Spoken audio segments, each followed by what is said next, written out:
Let me start by saying that I am not a dramatic person. I genuinely am not. I have never been the type to start fights, hold grudges, or go out of my way to make someone's life difficult. I believe in keeping the peace. I believe in giving people second chances. And honestly, I believe in giving people third, fourth, and fifth chances too, which in hindsight might have been my biggest mistake. Because the woman at the center of this story was handed more chances than she ever deserved, and every single time she chose to use them against me. Her name is Kayla. She is my husband's sister, and for 7 years she made it her personal mission to destroy my marriage, my confidence, and eventually, my life. What she didn't count on was the security camera. And she definitely didn't count on her own husband eating my food. But we'll get there. My name is not important. What is important is that when I was 22 years old, I fell in love with the most patient, loving, and steady man I had ever met. His name is Harry. And from the very first moment I met his family, his parents, I'll call them Mill and Phil, welcomed me with open arms, genuine warmth, and the kind of love that makes you feel like you've known someone your whole life. And then there was Kayla, Harry's sister, 3 years older than him, loud where he was quiet, dramatic where he was calm, and possessive in a way I had never encountered before, not just over objects or spaces, but over people, specifically over Harry. In the beginning, I told myself I was misreading her. People are sometimes cold when their brother brings home a new girlfriend. It's adjustment, I thought. It's just nerves. She'll warm up. She did not warm up. What she did instead was start talking about Harry's exes. Not once, not casually, not in the way people sometimes slip up and mention a past relationship without thinking. No. Kayla brought up Harry's ex-girlfriends with the precision and intentionality of someone reading from a prepared script. She would tell him how well they were doing, how she had run into one of them, how she wondered if he had thought about catching up. She did this in front of me, smiling sweetly the entire time, as if she wasn't doing exactly what she was doing. Harry noticed it too. He would ask her to stop, and she would spin around and turn the whole thing on me, calling me insecure, telling Harry he didn't need a woman like that in his life, that jealousy was a red flag and he deserved better. And then, I kid you not, she would invite one of his ex-girlfriends to family dinners, claiming she had accidentally bumped into her and felt too polite to not extend an invitation. Every single time. Harry and I would go home and laugh about it, honestly, because what else do you do? The audacity was so enormous, it almost felt fictional. But underneath the laughter, I was quietly making note of exactly who I was dealing with. When Harry and I decided to move in together, Kayla escalated. She sat him down and told him, seriously, with a straight face, that I had too many flaws as a woman, that she could find him someone much better, that he was making a mistake. That one stung. I won't pretend it didn't. Because I had been nothing but kind to this woman. I had smiled at her cold stares. I had laughed off her pointed comments. I had never, not once, said a single negative word about her to Harry or his parents. And here she was, sitting across from her brother, cataloguing my inadequacies like a human Yelp review. Harry told her she was being ridiculous and moved in with me anyway. Then we got engaged. And if the moving in announcement had been bad, the engagement announcement was something else entirely. We told his family together, over dinner, surrounded by people who loved us. Everyone reacted the way people react to good news, with joy, with hugs, with tears. Everyone except Kayla, who sat perfectly still for one long, strange moment, and then stood up and walked out of the room without a word. She called Harry later that night, screaming and crying, saying she couldn't believe he had told her with everyone else in the room, saying she deserved to know first, saying she had always been the most important woman in his life, and he had humiliated her. Then she sent me a message. I've thought about how to describe this message many times. The cleanest way I can put it is this. It read like something you would send to a romantic rival, not a future sister-in-law. She told me I should know my place. She told me I should be a good wife to her brother. She reminded me that she had always been the only woman in his life. I left it on red. She was furious. Wedding planning with Kayla in the periphery was its own particular kind of nightmare. She inserted herself into every decision. She criticized every choice. She sat at the table while I discussed centerpieces with my future mother-in-law and openly mocked my taste, telling me loudly and without any apparent shame that this was exactly why her brother should have married someone with more class. That was the moment I snapped. 7, maybe 8 months of quietly absorbing her cruelty, and something in me just broke open. I told her, in front of everyone, that I had heard enough, that I was done tolerating her behavior, that she was no longer welcome at my wedding. The room went silent. Kayla looked at me like I had slapped her. Her mouth fell open. She genuinely seemed shocked, which told me everything I needed to know about how long she had been operating without consequences. Mill, my future mother-in-law, told Kayla in no uncertain terms that she had crossed a line. Harry stood by my decision completely. When Kayla called him crying, begging to be re-invited, he told her she needed to apologize first, genuinely and sincerely. She did apologize, eventually, begrudgingly, in the way that people apologize when the alternative is missing a wedding entirely. I left that message on red too. In the end, I let her come. I didn't want her going round telling people she had been excluded. I wanted a beautiful wedding with people I loved, and I was willing to let Kayla be a background detail in exchange for peace. What I did not anticipate was the black dress. Our wedding had a clear theme: pink hues, pastels, soft, romantic, joyful. Every single guest managed to understand and follow this without any trouble at all. Kayla showed up in a floor-length black gown with a veil, and she spent the reception telling anyone who would listen that she was in mourning, that she was grieving the loss of her brother to another woman. At my wedding, she was eventually asked to leave when she wouldn't stop making a scene. My husband watched it happen and didn't say a word in her defense. After that, I drew a clear, firm line. When our son Nate was born, I refused to allow Kayla near him. Harry, Mill, and Phil all understood and supported my decision without hesitation. They had watched enough by that point. Things stayed cold for about 2 years. Then Kayla suffered a miscarriage with her boyfriend Jamie. And despite everything, despite every stunt she had pulled, every line she had crossed, Harry and I felt genuinely sad for her. We knew how devastating that kind of loss was. We had a child. We understood, viscerally, what it meant to want one. So we extended an olive branch. We started inviting her over. We let her spend time with Nate, and she was, to her credit, genuinely sweet with him. For a moment, a real genuine moment, I thought maybe the miscarriage had shifted something in her. Maybe grief had cracked her open just enough to let some light in. It hadn't. She settled back into herself within a few months. The negativity returned. The victim mentality returned. The constant need to make everyone around her feel responsible for her unhappiness. That returned too.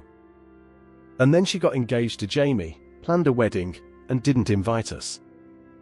When we asked why, she told me, and I want you to hear the logic of this carefully, that she had deliberately worn black to my wedding because she was upset with me. And now she was afraid I would do the same to her. She had admitted, just like that, casually and without guilt, that what she had done to my wedding was intentional. I had spent years telling myself, maybe she just had bad taste. Maybe she was grieving differently.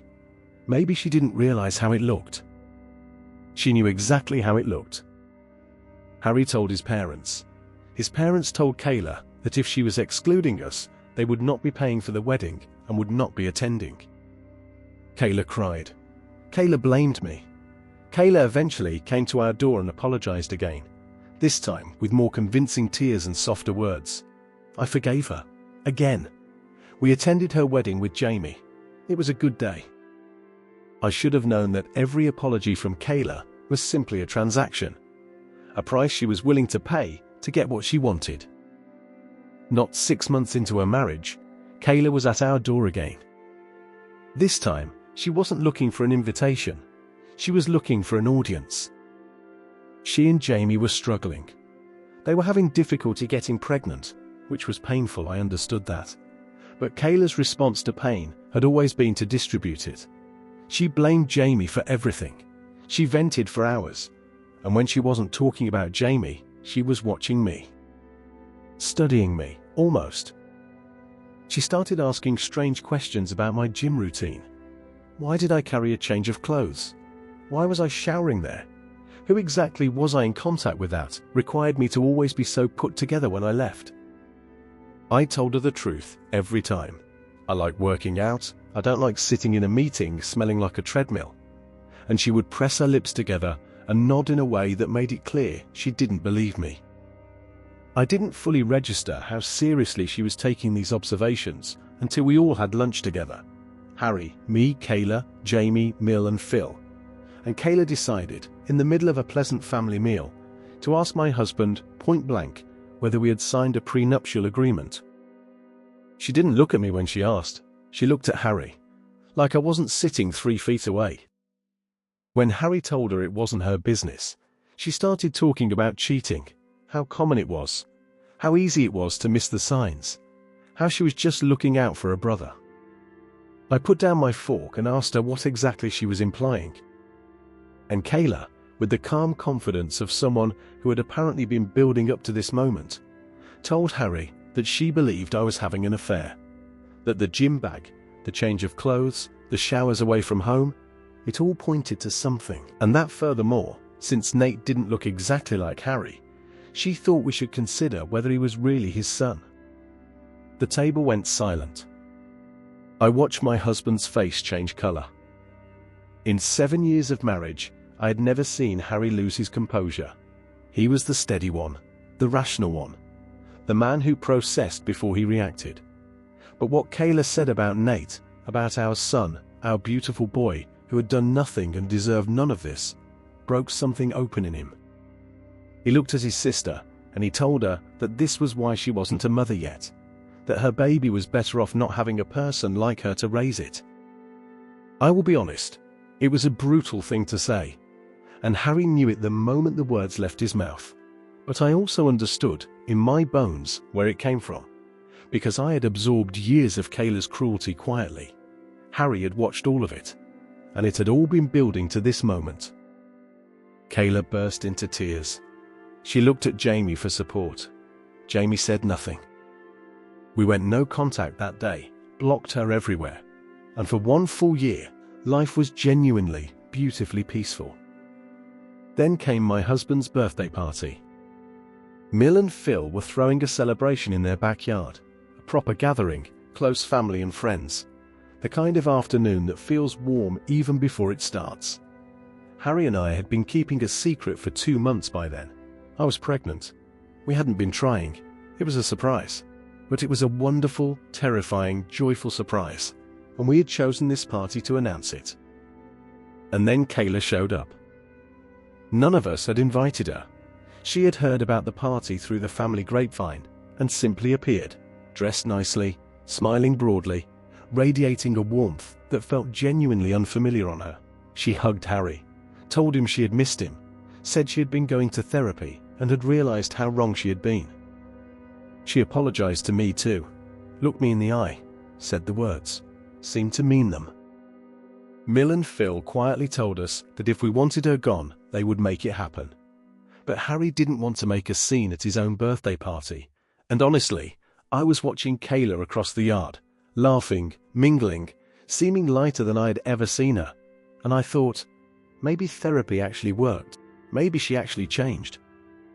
Giving someone the benefit of the doubt should not feel like a risk. When Harry gave his birthday speech, I could feel the whole party holding its breath in the best possible way. He talked about gratitude, about love, about feeling like the luckiest person alive. Then we announced the pregnancy, and the yard erupted. My mother was crying, Mill and Phil were crying, people were hugging us and asking about names and whether we knew the gender. In the middle of all of it, I noticed Kayla. She had gone still again. That same stillness from the engagement announcement years ago. Then her expression shifted, not into sadness, not into shock, into something that looked uncomfortably like anger, and she walked away. I noticed, I filed it away, but the party was loud and joyful, and I got swept up in it, and I told myself to stop watching her.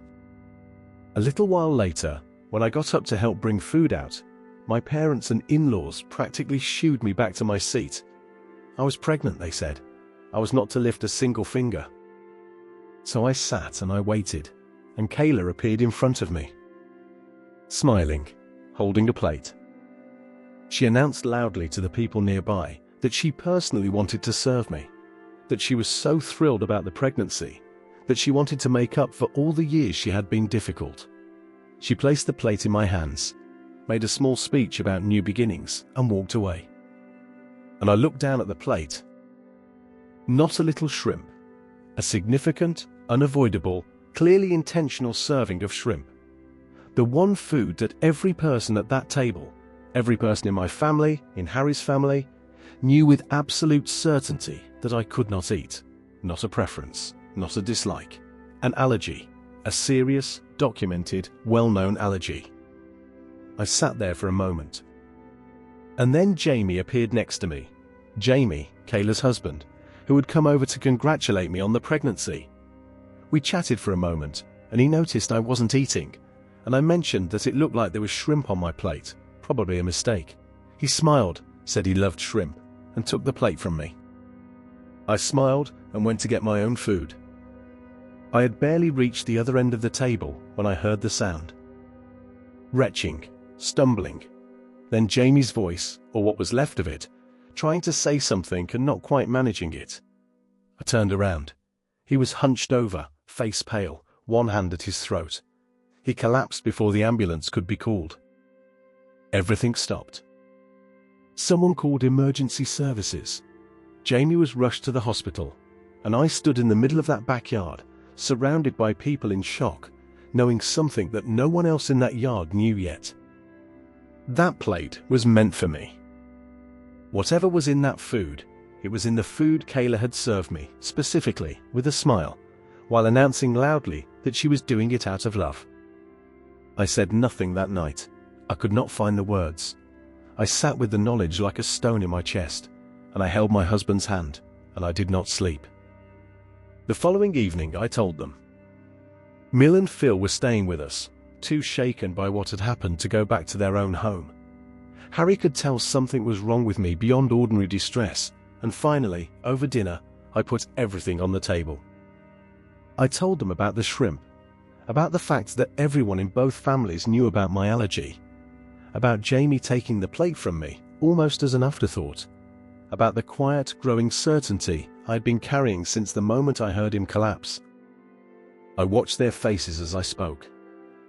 Mill's expression moved from attention to horror. Phil's jaw tightened. Harry went completely still in the way he does when he's working very hard to stay calm. Mill was the first to speak. She suggested checking the security camera footage immediately. Phil pulled up the app on his phone. We watched, together, in silence. There was Kayla, approaching me with the plate, leaning in close, smiling at the people around us as she made her little announcement about new beginnings and forgiveness and love. And there was Jamie, arriving moments later, taking the plate, walking away. No one said anything for a long time. The footage went to the police. The food that Jamie had eaten was already being held as evidence. Something had caused a man to collapse at a birthday party, and the authorities were not treating it casually. When the camera footage arrived, the investigation narrowed very quickly. The toxicology results confirmed that the food had been poisoned. Kayla was arrested. And when she was confronted with the footage, she did not try to deny it. She collapsed into tears immediately and admitted everything. She admitted to the jealousy. She admitted to the years of resentment. She admitted that when we announced the pregnancy, something in her snapped, because she had been waiting to announce her own pregnancy that day. She had suffered a miscarriage before. She wanted this announcement to be hers, and instead we had taken that moment away from her, in her mind, in her version of events. She told the court later that she had only intended to make me sick, that she hadn't wanted to seriously hurt me or the baby, that she had used what she described as a small amount, a word she chose, I suppose, to make it sound measured and controlled, as though poisoning someone's food is a thing you can be moderate about. She also told the court that because I had given the plate to Jamie, I was partly responsible for what happened to him. The judge was not moved. Kayla was convicted on multiple charges: tampering with food, endangering life, causing harm. She was sentenced to prison. She was also, as it turned out, pregnant. She tried to use this to appeal for leniency, to appeal to Mill and Phil, to appeal to Jamie. She asked her husband not to press charges. She told him it was all my fault anyway. Jamie filed for divorce and pressed every charge. I have thought about Jamie a lot in the months since all of this. I have thought about the fact that he sat next to his wife that afternoon while she poisoned a plate of food, that he had no idea, that he was kind to me, congratulated me on my pregnancy, and then picked up a plate that was almost certainly going to end up putting him in a hospital bed. I have apologized to him more times than I can count. He tells me, every time, that it was not my fault. He says it so firmly and so consistently that I am starting, slowly, cautiously, to believe him. We still see Jamie. We include him in family gatherings when he wants to be there. He has become, in his own strange way, a casualty of Kayla's war, and like me, he's rebuilding. As for Kayla, she is serving her sentence. Mill visits occasionally, I think. She is still her daughter, and I understand that love does not simply switch off because someone has done something terrible. Phil is less forgiving. Harry does not visit at all. Our son Nate knows something happened with his aunt, but not the full story yet. Harry and I have talked about how to explain it to him, how to tell a child that someone who loved him also chose to do something unforgivable. We'll find the right words. We're not in a hurry. And our daughter, she arrived 8 months after all of this, pink and furious and perfect. Our son held her for the first time and looked up at us with his father's eyes and said she was the best birthday present anyone had ever had, even though it wasn't his birthday.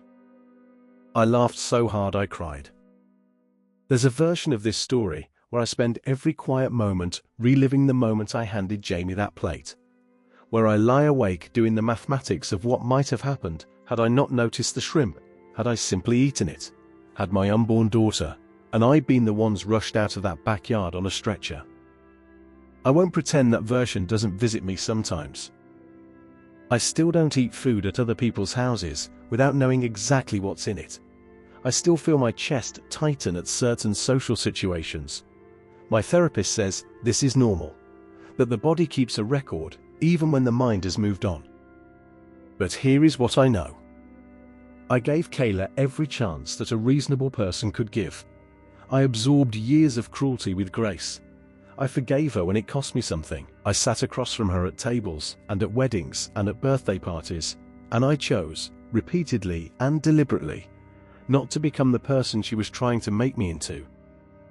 She chose poison. She chose it while smiling. And the only thing she did not account for was the fact that her own husband would be standing in the right place at the wrong moment, and that a security camera would capture every frame of it. I hope the version of Kayla who exists on the other side of this, after the prison sentence, after the divorce, after the loss of her family's trust, I hope that version of her finds something to build a life around that doesn't require tearing anyone else's down. But that's her work to do, not mine. My work is here, in this house, with Harry, with Nate, with our daughter, who has never met her aunt, and probably won't for a long time. My work is this: a quiet morning, a cup of tea, 2 children who are healthy and loved, and a husband who still looks at me the way he did 7 years ago, when none of this had happened yet. That's enough. That's more than enough.